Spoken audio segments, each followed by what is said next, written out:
నమస్తే, welcome to Rajesh మహిళా సేన, my YouTube channel. Please like, share, subscribe my channel. Rajeshwari pillar city అధికార ప్రతినిధి, జనసేన పార్టీ, కాకినాడ. జనసేన అధినేత పవన్ కళ్యాణ్ గారు శివరాత్రి రోజు మంగళగిరిలో జనసేన కార్యాలయంలో ప్రతి సంవత్సరం జరిగే జనసేన పార్టీ సభ్యత్వ నమోదు కార్యక్రమాన్ని ప్రారంభిస్తూ మొదటి సభ్యత్వాన్ని ఆయన తీసుకుని 2 కోట్ల రూపాయలు పార్టీకి విరాళంగా ఇవ్వడం జరిగింది. ప్రతి సంవత్సరం 500 రూపాయలు కట్టి జనసేన సభ్యత్వం తీసుకున్న కార్యకర్తలకి, ఆ కార్యకర్తకు మరియు వారి కుటుంబాలకి సాంఘిక ఆర్థిక భద్రతను చేకూరుస్తూ 5 లక్షల రూపాయలు ఇన్సూరెన్స్ కవర్ అయ్యే విధంగా జనసేన పార్టీ ఈ ఇన్సూరెన్స్ కార్యక్రమాన్ని కూడా ఖర్చులని జనసేన అధినేత పవన్ కళ్యాణ్ గారే భరించి ఇన్సూరెన్స్కి సంబంధించిన అమౌంట్స్ అన్నీ ఆయనే కట్టి ఈ యొక్క కార్యక్రమాన్ని ముందుకు తీసుకువెళ్తూ ఉండడం జరుగుతూ ఉంది. అదేవిధంగా ఈ సంవత్సరం కూడా మరి ఈ కార్యక్రమాన్ని ప్రారంభించారు. అయితే ఎప్పటి మాదిరిగా కార్యకర్తలుగా సభ్యత్వం తీసుకున్నవారు పిలువబడడం కాకుండా ఇక్కడ ఉద్యమి, సాధక్, ప్రదాత అనే 3 వర్గాలుగా ఈ సభ్యత్వం తీసుకున్నవారు పార్టీకి సేవలు అందించే వారిని వర్గీకరించడం, గుర్తించడం, గౌరవించడం జరుగుతుందని ఈ సందర్భంగా తెలియజేశారు. కాబట్టి ఆంధ్రప్రదేశ్ ప్రజలందరికీ విజ్ఞప్తి, జనసేన సభ్యత్వాన్ని తీసుకోవాల్సిందిగా జనసేన పార్టీ పిలుపునిస్తూ ఉందిగా మీకు తెలియజేస్తూ ఉన్నాం. జనసేన పిలుస్తోంది, రండి కదలి రండి, ఉద్యమిగా సాధకగా నడుం బిగించండి, ఉద్యమిగా సాధకగా నడుం బిగించండి.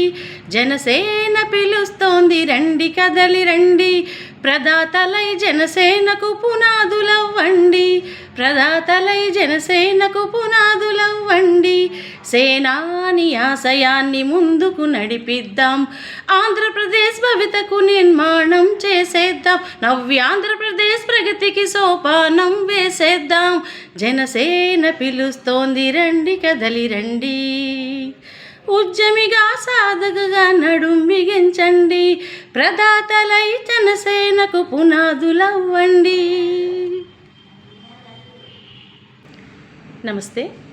జనసేన పార్టీ పిఠాపురం వేదికగా ఈ రోజు నుంచి జనసేన క్రియాశీలక సభ్యత్వాలు ప్రారంభం చేస్తుంది. మరి ఇక్కడ ఉద్యమి, సాధక్, ప్రదాత అనే 3 కేటగిరీలుగా ఈ సభ్యత్వ నమోదు చేయడం జరుగుతూ ఉంది. కాబట్టి ఈ సందర్భంగా ఆంధ్రప్రదేశ్ ప్రజలందరికీ కూడా, ముఖ్యంగా యువతకు, మహిళలకు నా యొక్క విజ్ఞప్తి, అందరూ కూడా జనసేన సభ్యత్వం తీసుకొని మరి పరిపాలనలోనూ, మరి ఆంధ్రప్రదేశ్ ప్రగతిలోనూ మీరు భాగస్వాములు కావాలని చెప్పేసి ఈ సందర్భంగా జనసేన పార్టీ నుంచి, నా తరపు నుంచి హృదయపూర్వకంగా ఆహ్వానిస్తూ ఉన్నాను. మరి ఈ ఉద్యమి, సాధక్, ప్రదాత ముందు ఏ పార్టీలో అయినా సరే కార్యకర్తల్ని సభ్యత్వం తీసుకున్న వారిని కార్యకర్తలుగా మాత్రమే గుర్తిస్తారు. ఇప్పుడు జనసేన పార్టీ దీన్ని ఉద్యమి అనగా జనసేన యొక్క భావజాలాన్ని, సిద్ధాంతాలని క్షుణ్ణంగా, లోతుగా అర్థం చేసుకొని ఆ యొక్క సభ్యత్వాన్ని తీసుకుని ఆ యొక్క సిద్ధాంతాలని ముందుకు తీసుకెళ్లే వారిని ఉద్యమిగా పరిగణిస్తారు. సాధక్ మరి పార్టీని బలోపేతం చేసే దిశగా తాము సభ్యత్వం తీసుకోవడమే కాకుండా ఇతరులను ప్రభావితం చేసి పార్టీ యొక్క సిద్ధాంతాలని వాళ్ళకి తెలియచేసి పార్టీలోకి ఆహ్వానించి మరిన్ని సభ్యత్వాలని చేయించేవారిని సాధకగా వ్యవహరించడం జరుగుతుంది. ప్రదాత మరి పార్టీకి పునాదుల్ని బలపరుస్తూ, పటిష్టపరుస్తూ పరోక్షంగా పార్టీని ఆర్థికంగా కానీ, సాంకేతికంగా కానీ, మేధాపరంగా కానీ బలోపేతం చేసేవారిని, బాగా ఇన్ఫ్లుయెన్స్ చేయగలిగే వారిని సమాజంలో వారిని ప్రదాతగా గుర్తిస్తారు. కాబట్టి ఆంధ్రప్రదేశానికి కూడా ఈ యొక్క సభ్యత్వాన్ని తీసుకుని మరి రాజకీయాల్లోకి రావాల్సిందిగా, నేను జనసేన పార్టీలోకి రావాల్సిందిగా కూడా ఆహ్వానిస్తూ ఉన్నాను. మరి ఎందుకు రాజకీయాల్లోకి రావాలి, లేదా జనసేన పార్టీ సభ్యత్వం ఎందుకు తీసుకోవాలి అనేది ఎవరైనా కొద్దిమంది ప్రశ్నించవచ్చు. మరి దానికి నా సమాధానం ఏంటంటే, మనకి జయప్రకాష్ నారాయణ గారు, వివి లక్ష్మీనారాయణ గారు, అంటే వ్యవహారంలో జేడి లక్ష్మీనారాయణగా అందరికీ మీకు సుపరిచితులు. ఆయన అయితేనేమి మరి అనేక మంది ఐఏఎస్, ఐపీఎస్ చదివిన ఎంతోమంది మేధావులు రాజకీయంలోకి రావడం జరిగింది. దానికి కారణం ఏమిటి? ముఖ్యంగా సివిల్స్ అనేది అటువంటిది మరి దేశంలోనే కాకుండా ప్రపంచంలోనే అత్యున్నత ప్రమాణాలు కలిగినటువంటి ఒక ఎగ్జామ్. యూజువల్గా ఈ సివిల్స్ ఎగ్జామ్స్, మన ఇండియన్ సివిల్స్ ఎగ్జామ్స్ చాలా టఫ్. అవి చదివేవాళ్ళు, రాసేవారు, దానిలో ఉత్తీర్ణులైన వారు ఏమి మరి ఆశించి వస్తారు అంటే, సమాజానికి మరి ఇతోధికంగా వారు కొంచెం ఇంకా సేవలు చేయాలని, మరి సమాజ అభివృద్ధికి ప్రజలని ఇంకా సంక్షేమం దిశగా నడిపించే విధంగా చేయాలనే ఒక సత్సంకల్పంతో, సేవాభావంతో ఈ సివిల్స్ వైపుకి ఇన్స్పైర్ అయ్యి వెళ్ళడం జరుగుతుంది. మరి సివిల్స్లో వెళ్ళిన చాలామంది మళ్ళీ రాజకీయాల వైపు ఆకర్షితులవ్వడం, వాళ్ళ సర్వీసెస్ ఉండగానే వాళ్ళు వాలంటరీ రిటైర్మెంట్స్ తీసుకుని కూడా రాజకీయాల్లోకి రావడం జరుగుతుంది.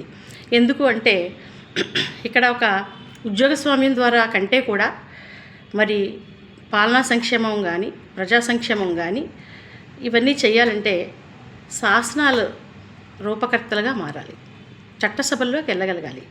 చట్టసభల్లోకి వెళ్ళగలిగిన వారు, శాసన నిర్మాణంలో పాలు పంచుకోగలిగిన వారు మాత్రమే మరింత ఉన్నత స్థాయిలో ప్రజా సంక్షేమానికి అయితేనేమి, రాష్ట్ర సంక్షేమానికి అయితేనేమి, దేశ సంక్షేమానికి అయితేనేమి వాళ్ళ యొక్క పాత్రను పోషించగలుగుతారు, వాళ్ళ సేవలు అందించగలుగుతారు. కాబట్టి అలాంటి మేధా వర్గం నుంచి వచ్చిన వాళ్ళే రాజకీయాల వైపు ఆకర్షితులై మరి ప్రజాసేవ కోసం ముందుకు వస్తారు. కాబట్టి చట్టసభల్లో పాల్గొవాలన్నా, మనం ప్రజాసేవ చేయాలన్నా రాజకీయాలకి రావడం అనేది ఒక చక్కటి అవకాశం.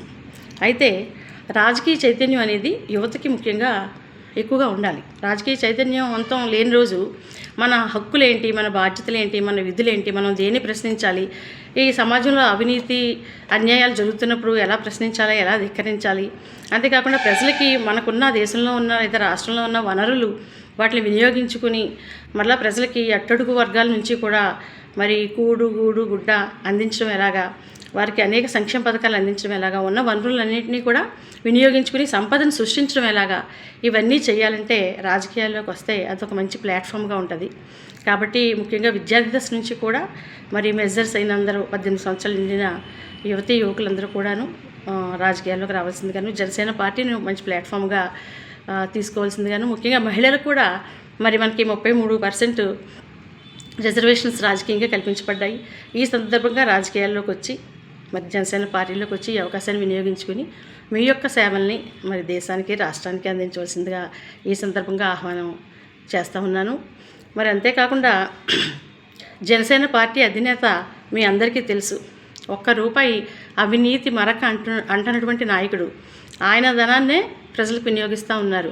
ఆయన వచ్చిన తర్వాత మరి ఆంధ్రప్రదేశ్ వైసీపీ పాలనలో 5 సంవత్సరాల పాలనలో అప్పుల్లో కూరుకుపోయి అధోగతి పాలైపోయింది. మరి ఎవరు కూడా మిరాకిల్స్ చేయలేరు. ఇటువంటి సందర్భంలో మరి పవన్ కళ్యాణ్ గారు వచ్చి సాయశక్తుల అభివృద్ధి దిశగా మరి కేంద్ర ప్రభుత్వంతో కూడా సత్సంబంధాలు నెలకొల్పుకొని ఆంధ్రప్రదేశ్ని అభివృద్ధి బాటలోకి తీసుకెళ్తూ ఉన్నారు. కాబట్టి మనందరం కూడా ఆ నేత వెంట, ఆ నాయకుడి వెంట, ఆ మనసున్న మహామనిషి వెంట ట్రావెల్ చేసి ఇతోధికంగా ఆయన చేపట్టిన దృఢ సంకల్ప దీక్షలో మనం కూడా వృధాభక్తిగా చంద్రుడికి ఒక నూలు పోగులాగా మనం సమాజానికి సేవలు అందించాలనే సత్సంకల్పంతో నేను జనసేన పార్టీలోకి వచ్చాను. మీ అందరినీ కూడా ఆ ఉద్దేశంతోనే పార్టీలోకి ఆహ్వానిస్తూ ఉన్నాను. Thank you. తప్పకుండా జనసేన సభ్యత్వాలు స్వీకరించండి, జనసేనని బలోపేతం చేయండి. జై జనసేన, జై జనసేన, జై పవన్ కళ్యాణ్. జనసేన పార్టీ వర్ధిల్లాలి.